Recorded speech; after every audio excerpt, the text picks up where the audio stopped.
एका गावात एक म्हातारी आजी राहत होती.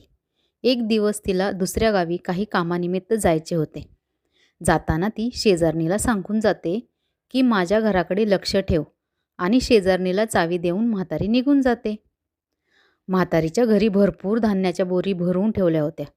शेजारणीच्या मनात लालच आले आणि ती म्हातारीच्या घरात गेली आणि विचार केला, एक बोरी जर मी घेऊन गेली तर त्या म्हातारीला काही समजणार तर नाही. आणि शेजारीन एक बोरी घेऊन तिच्या घरी निघून जाते. ज्यावेळी ती बोरी घेऊन जात होती त्यावेळी म्हातारीच्या दारात जे वासरू होते ते जोराजोरात हसायला लागले. संध्याकाळी जेव्हा म्हातारी घरी आली तेव्हा शेजारणीने म्हातारीला विचारले, हे वासरू जोराजोरात हसते का? म्हातारी बोलली, माहीत नाही. पण शेजारणीच्या मनात बार बार येत होते की हे वासरू हसत का होते, हे वासरू हसते का, असे बरेच प्रश्न तिला पडत होते.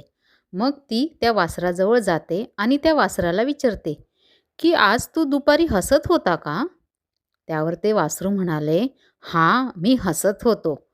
तर शेजारीण म्हणाली, का?